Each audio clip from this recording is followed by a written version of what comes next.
everybody. Welcome to Nerd Variety, the podcast where we talk about the nerd variety things, the variety nerd things. It's like a variety pack, but it's like a variety pack of nerds. Yeah. Except it's not a hard candy like that. There you go. Yeah. So I guess just ignore that. But yeah. So today I'm gonna leave it alone.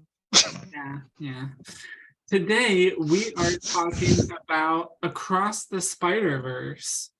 Yes. I personally kind of wanted to talk about both Across the Spider-Verse and The Flash, but my two co-hosts haven't seen The Flash yet. Yeah. This weekend didn't line up for us to go see it.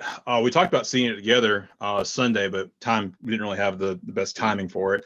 But I am seeing it tomorrow. I was wondering about that. Yeah, I'm probably gonna go. I'll probably go see Flash sometime next weekend. Okay. Yeah.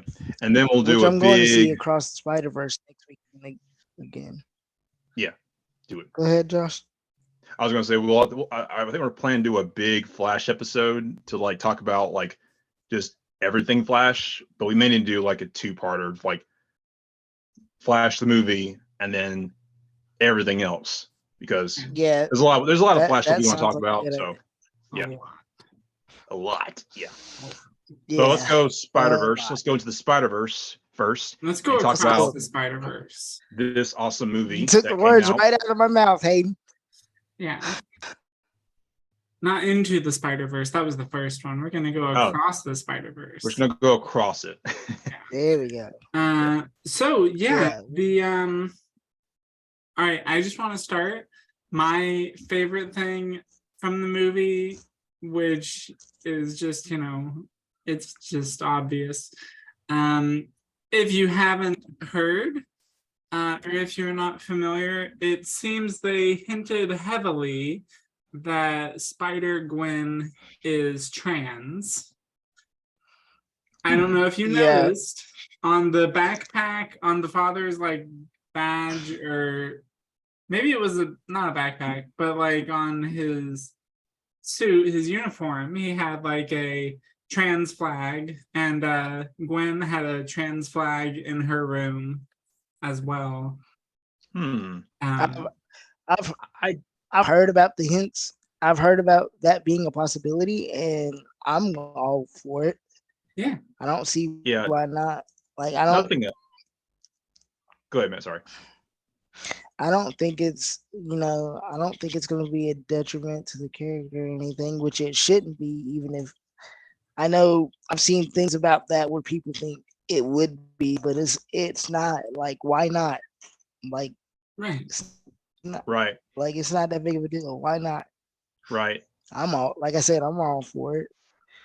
I think maybe it's more. I saw it more as they were like, kind of sending a message about like, like, of course, they will be,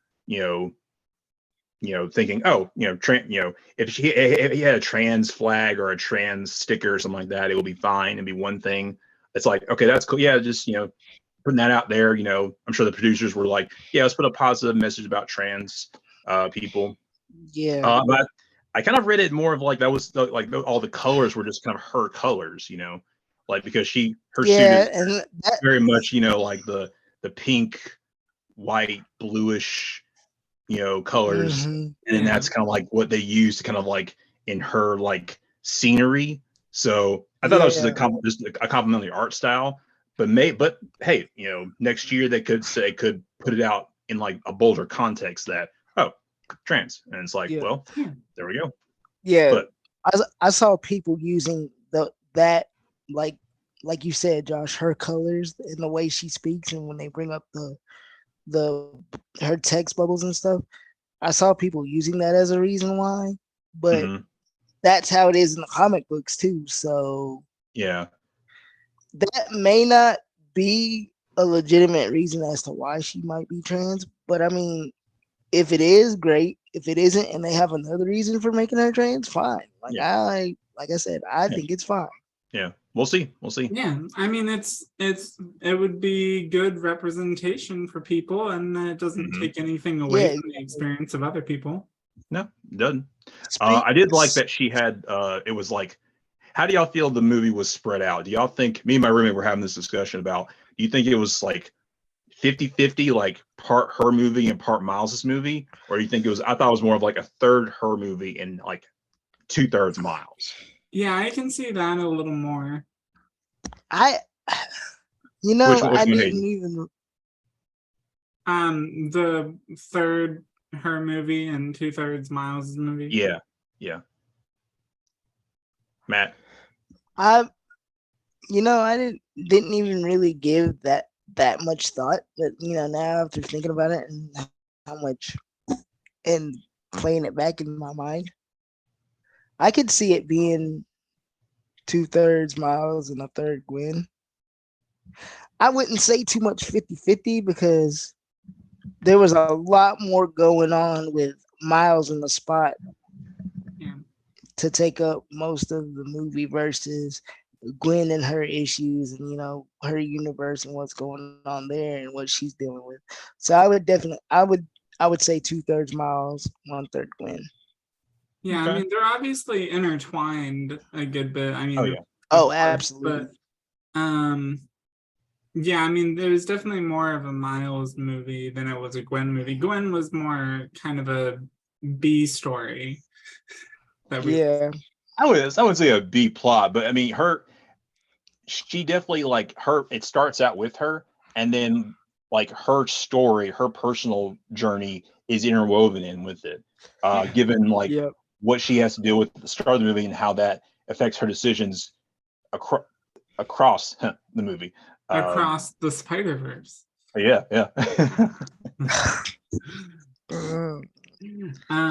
No, but yeah, I really thought the pacing was good. I thought they did a good job kind of shifting between the two, let's call it the two main characters. Yeah. But, the big appeal of this movie, I think, the big draw to a lot of people was all the cameos and everything that were made. There were absolutely. So many call-outs. Absolutely. And you were mentioning it would be good representation for Gwen. I am so glad that they put the adaptive spider character in there. I can't remember what their name was, but I was so happy to see that. It was like, yeah, there we go. Because that's good representation for the adaptive community there. So I was like, yeah, A plus art. Say what? I was like, and they made a joke during the chase. I was like, no, they didn't. Yeah. What was the joke again? Something about a crutch while they're trying to whip up Spider-Man, and I think they're using is it a wheelchair, Matt? Well, they use a wheelchair and crutches, but yeah, they do have a wheelchair that turns into like a robot thing. It turns into like robot spider legs. It's dope. Yeah. I gotta follow that character. I need to find more on that character because I want to follow it so bad. Yeah. Nice. Just so we can if we talk about cameos, oh my god. So we had I'm trying to go through my head of all of them. We had PS4 Spider-Man show up. Yep, and Miles. I didn't see Miles in there. I didn't see that Miles. No, Miles was in there. Yeah. The game version of actually, they had PS4. Sorry, I was gonna say they actually had speaking of that too, did you notice they were playing or Genki was playing Marvel's Spider-Man 2?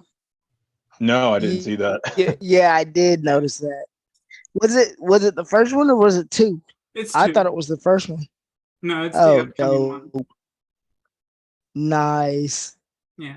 Talk about a flex. Yeah. But no, they had the game version of both Miles and Peter in there. I thought that was dope. My favorite one was Spectacular Spider-Man. I was so happy. Yeah. And then they even gave him lines with his original voice actor, and I was like, yeah. Because that show to me is so underrated. It's so good, and like it should have got way more. I don't understand why. I mean, I understand why it got canceled, but Disney was stupid for wanting to revamp the whole thing. They should have just kept rolling with it. Yeah, they do that. They do like, that because that show was awesome. Of course, we had talked about the live action ones. We saw Donald Glover, who of course voiced. I know he voiced Miles, which was like a little kind of like he's so connected, he's so intertwined with this character in this Miles Morales, because he voiced him in a show where they did those Spider-Verse thing, and then he's actually like playing Prowler, and just like he plays a character in the MCU with the he plays his uncle in the MCU where you don't see Miles, but his uncle Aaron is he's called Prowler. He's not like in a suit or anything. He doesn't reference Miles, and it's just like we get a live action one. He's just like doing his own thing. And then cool. You see him sitting in the suit, and it's just like, hey! Like it's just like click. There you go. And that was probably my favorite cameo that we saw, just because I've been looking forward to that for a long time. Yeah. And the question is he like from the MCU? Because they do mention, is he the Prowler from the MCU? Because they do mention, like they make a crack at the beginning of the movie that's like Doctor Strange and that nerdy kid from Earth 1999999 something. 1999. Yeah. So many. I thought that was hilarious. And of course, we get references. We get to see like footage of when they do the they're talking about the whole canon thing, and they show like Andrew Spider-Man with his Captain Stacy dying, and they show like Toby's Spider-Man with his uncle dying, and it's just like oh sick, it's all connected. It's so great. And then in that same scene where they're talking about the canon events, you see events of the Spectacular Spider-Man back there, and I was like, okay. And then you even had Spider-Man Unlimited in the movie, and I was like, dang, they really went all out with this. I was like, go on now, that's awesome. But the obviously most over-the-top one I think they introduced here was T-Rex Spider. Oh god. Yeah. Who was just running around, like causing all sorts of havoc. This is like, Spider Kitty. Oh yeah, Spider Kitty. Oh god. See with all these cameos, I need to get it on. I need to go ahead and get it on DVD so I can just kind of like, or streaming, so I can just kind of pause and like make note of every single one. Yeah. There's a lot. It's crazy that most of all of them in it all have comics. Because T-Rex, Spider Rex has a comic, Spider Kitty has a comic. Who else has one that's not major like that? I'm trying to think. The cowboy one, I think, has a comic. Oh my gosh. So I guess that's pretty major, but does Lego Spider-Man have a comic? Probably not. But I would like to see more of it. I wish we could see more of it though. Yeah. And apparently that was animated by a 14-year-old kid. Yeah. That they hired to do that. That was dope. I thought that was cool. Hopefully he gets more work to do in the future. They also had a Venom Easter egg in there where Spot, who I had no idea about the villain situation. I knew that Miguel was going to be the antagonist, but from knowing about 2099 Spider-Man, I was like, okay, he's not evil, but he is going to be the antagonist of the movie. But is there going to be like a villain here? And I wasn't sure. And then they show Spot, and I was like, okay, he's a C villain, or he's just a villain that he catches and then whatever. But then he just got like way more like menacing and just like, oh, he's gonna just wreck everything, isn't he? Yeah, for sure. Like when they Yeah. advertised him in the trailers and everything, he just looked like maybe a starting villain, like they show at the beginning of a movie where he catches someone and then a bigger threat shows up. But no, he was the bigger threat. Yeah. Like I see. I didn't know that much about Miguel, so like I thought he was going to be an ally. I didn't realize until after watching the movie and going back and checking some things out that he's on his mission and that's all he cares about. Yeah. Which he does give like fair, like, I have to do this for the good of the universe, for the good of the multiverse. That's why he does what he does, because of his own personal tragedy. But yeah, and which I think we've seen that a lot with like, like I think some of the What If show. It reminds me of some of the What If, like the What If with Doctor Strange. Yeah. Like. Oh yeah. Yeah. You try to jump dimensions, or you try to mess with like fate or reality, and it's gonna fight back. Also another one, Multiverse of Madness. Yeah. I just want to say that like I didn't even realize that there was so many cameos to the point where Metro Boomin got his own spider in it. Oh, nice. Yeah, because he produced the soundtrack, so they gave him his own spider. He was the one that said, "Just give up. There's nowhere for you to run." And then he runs, and he's like, "Sorry guys, there was somewhere for him to run." That was him. That was Metro Spider. It's like, whoa. Okay, cool. Yeah, I thought that was pretty fun. The whole sequence was so packed full of cameos, and it was so much fun. The entire movie was a lot of fun, really. It was. How did y'all? I mean, I loved the Spider-Man from India and Spider-Punk. Those. Hobie, bro. Here's my thing.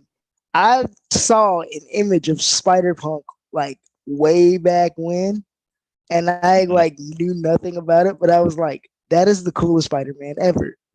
Because this was before Miles, I think. And I'm like, dude, I want to know more about him. And then when they put him in the movie, I was like, yeah. I think I actually I yelled in the theater. I was like, Spider-Punk, yes. Yeah. And like, it's like, he was awesome. He was probably by far like the coolest Spider-Man. Oh yeah. Like yeah. Just all about anarchy and just like, you know what? I love when they all started turning on Miles. He's just like, all right, I'm out. You guys do your thing. Peace. Yeah. He's like, you want to do me. I ain't with it, bro. Yeah. Daniel Kaluuya with a great performance yet again. Absolutely. Yeah.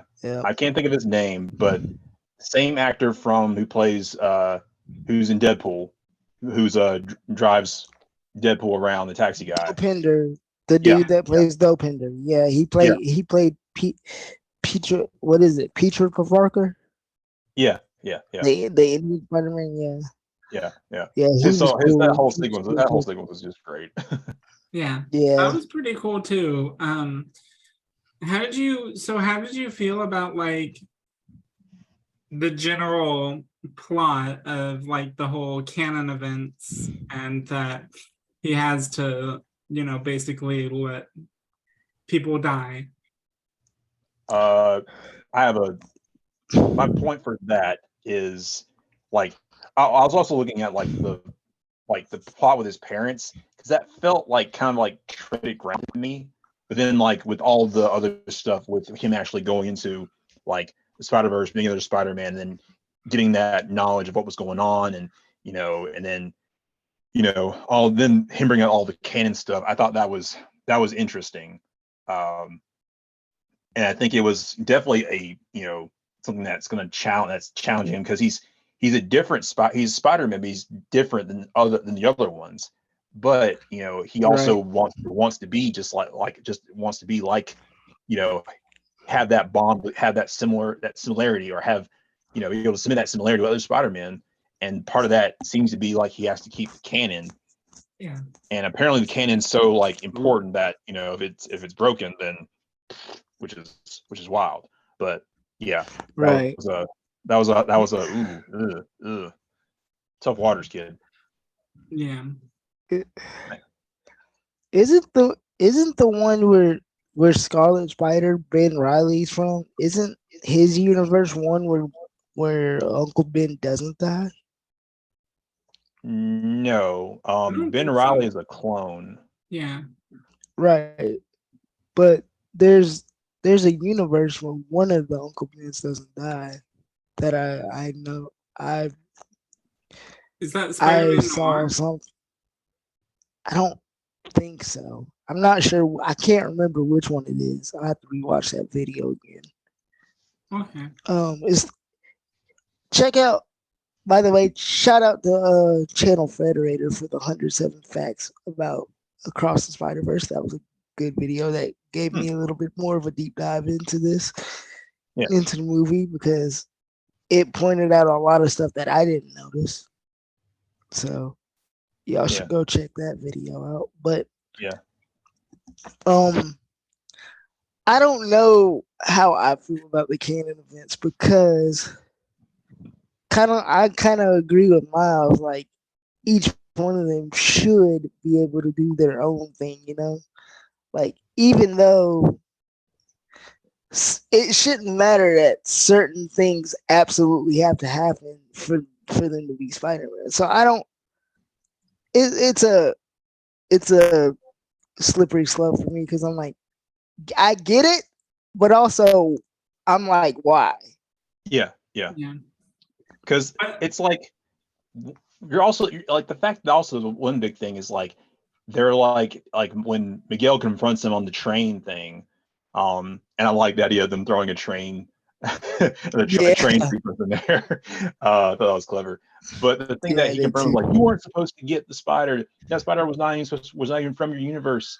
Like, you weren't supposed to get it. And then that kind of like negates his point of like, what does canon matter if he wasn't supposed to get it anyway and he has it? So why are you so like exactly on like getting in his way, or like making sure that it happens? Like, there it is. That's already Fubar. Yeah, there it is. That's the point I was trying to get at. I couldn't figure out how to word it, but that's exactly what it is. Yeah. Why does it matter if it's already happened? Yeah, and that's a very legitimate point. Like, if he's not even supposed to be there and his universe is fine, at this point, why does it matter if he saved his father or not? But I guess the point Miguel was trying to make is that the universe that the spider came from, that bit Miles, doesn't have a Spider-Man in it, and that's why it's so chaotic. Yeah. Because remember, when Miles got there, he said, oh, this is a different universe. He's like, there's no Spider-Man here. This place is crazy. And it was all run down and all. Yeah. Was that the same universe where Miles is Prowler? Yeah. That the Spider-Man, the Spider-Man 42 on it, was originally from that universe. And Miles goes back to that universe. Miles is sent to that universe by that big, creepy spider that sends things, that is supposed to send things back. Which, not how I want to go back to have to go back to my universe. Nope. But that sends him back to that Earth 42 or whatever.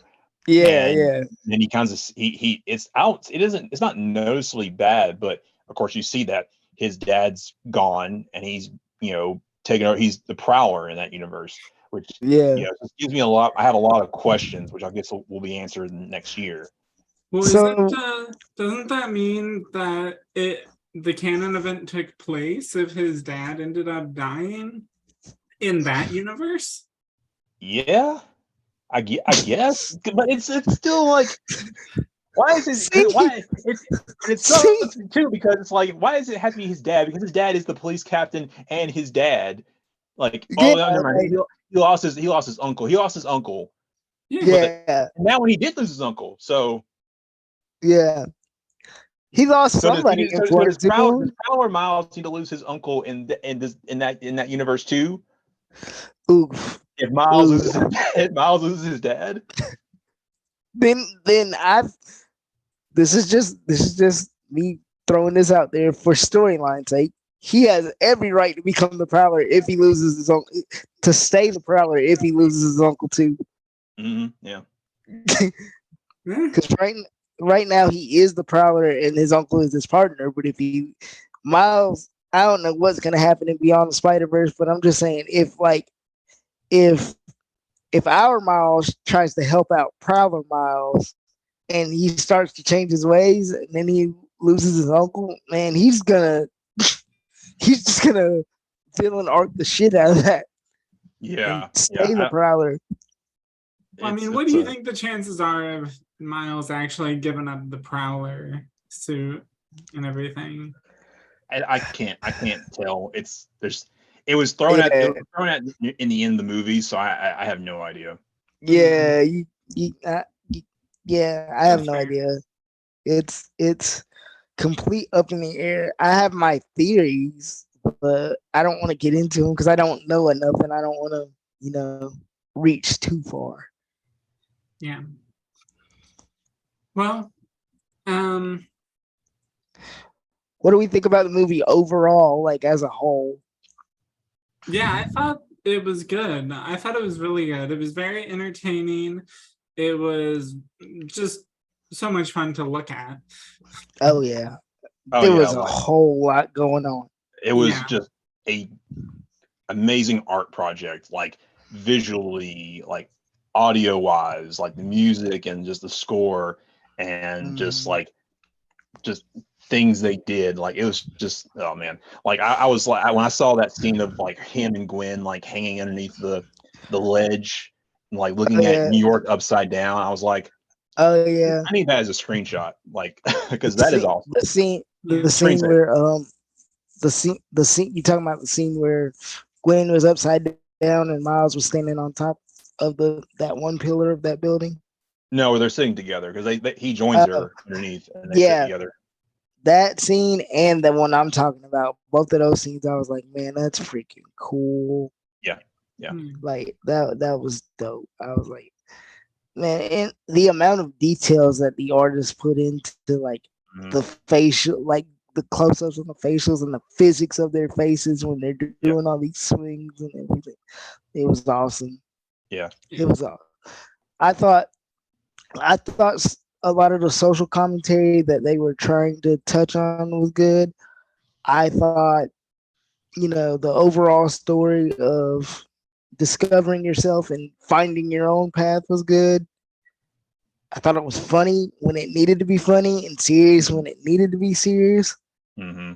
Yeah, it was a great ride. Speaking of which, it just started off very serious. Oh yeah, like retelling Gwen's story of her tragedy of losing her Peter and just like her like kind of trying to do her thing, but she's trying to live her life, but she's alone, she's lonely, and her dad's got this vendetta against Spider-Man, which is Ghost Spider, the Ghost Spider, and like this vendetta, and she's just like, she wants to tell him, but she can't, and then he finds out, and he's treating her like a criminal, and that's just drives her away, and very very heavy starting out, and then it gets more heavy as it goes on when she has to kind of like she kind of has to be part of the Spider Corps or whatever, and the Spider-Verse Corps or whatever, and then she has to like kind of she knows what Miguel's mission is, and she's working for that, and she has to kind of lie to Miles, and has to kind of keep him at arm's distance because she knows what has to happen. And it's just like it's a lot. I will say this: they knew what they were doing when they started the movie, because we were a good 10-15 minutes in before we even got a title crawl. Oh yeah. I I had completely forgot about the title crawl, and then it happened because I was on the edge of my seat already. I was hooked, and then when the title crawl happened, I was like, "Oh, yeah, they forgot that." Yeah. It's like a lot of video games these days. You got to play for like 3 hours, and then you get the title sequence. Yeah. What it made me think of, at least. Yeah. Also, I will say, Cleo Thomas for live action Hobie Brown, aka Spider Punk. Please make it happen, Marvel. Do it. I want to see it. I don't know. I would love that, but I don't know that they're gonna do live action Spider Punk. I'm just saying, if they do, I know it's a long shot. If they do, they need to do it because I mean they look exactly alike. Well, also, didn't he have like a great art style? Like his was super unique. Oh yeah, it like, was. everyone was animated in their own way, and they were like, I was like, in my head, I'm thinking like, okay, like usually with these crossovers, they try to get everybody in the same animated frame. But no, they were like, nah, screw that. Everybody's gonna be their own art style, like, and we're gonna make it work. Right. Which I really appreciated that, especially with Spider-Gwen, because like I love her art style in the comics anyways. I think it's fantastic. Right. That's like my thing, like I was saying about Spectacular Spider-Man, like most of his shapes in the art style, that is based on triangles, and they gave him that in this movie, and I was like, perfect. Yeah. Like, nice. But overall, I thought it was well paced. I thought they had a lot of surprise twists in there. You know, again, I wasn't expecting the Spot to be as menacing as he was. No, absolutely not. And I wasn't expecting it to just end. Oh, the switch. I recognized the part where it was like, wait, it's been going on for a minute, and now they're building and crescendo here, but the movie's been going on for a minute. Like it can't. There's no like. I feel like they were just like, it was like, okay, this is building up to something that's going to end. I can see it. I'm feeling it, and sure enough, it ended. But I did like the last shots of like Miles versus Miles, the original like Spider-Verse team with some other people, with some new friends joining in. It's really got me hyped for the next one. Yeah, me too. So here's what happened with me with the end. Like, we're sitting in the theater, and like you said, Josh, it's building to crescendo. The music is going, the music is building up, and I'm like, wait a minute. I know final scene music whenever I hear it. I'm like, they're not gonna. I'm like, they're not gonna. And then it ended, and I was like, I looked at my homie I was sitting with, and I'm like, they didn't just do that. He goes, I think they did. I said, no, they didn't. He said, I think they did. And then I'm like, man, when the To Be Continued came up, I was like, oh, come on. Yeah, when To Be Continued popped up, it was just, I think all of us in the theater were just like, what? Somebody in my theater said, you got me fucked up, bro. Apparently, when some of our other friends went to watch it, somebody in the theater was like demanding their money back. Come on now, y'all seen Infinity War. Y'all can't be too surprised. Y'all can't be. I was like, bro, you don't watch the whole movie now. You might as well not even think about it. I mean, at least with Infinity War, we knew there was going to be a part 2 to it. Yeah, but if you do your homework, you know this one had a part 2 as well. Like, well, I knew there was gonna. Well, it is a part 2. You knew there was gonna be a sequel. I mean, that doesn't mean you sorry, knew it was gonna be a cliffhanger. Well, I knew there's gonna be a third one, but I guess not. Yeah, we didn't know there's gonna be a cliffhanger to this one. Fair point, Hayden. Fair point. Yeah. Oof. It hurt my soul a little bit. I was kind of shook. It took me a minute to like get over it and actually talk about the movie because I was like, man, what? But yeah, so many questions about like how Beyond the Spider-Verse is going to end the story, because it feels like they're already at the climax of the conflict, but now they have to like actually end it. But they also have like probably a 2-hour runtime to do that in, and I have no idea how they're going to do that. No idea. Yeah. Hold on, I'm about to look up the release date really fast to see when it comes out. We got like just we're gonna 3 be minutes, wrapping I up know. here. Almost Yeah, out I of time. know. So, But go ahead, Uh, sorry. well, I was just gonna say, Josh, what were your final thoughts on the movie?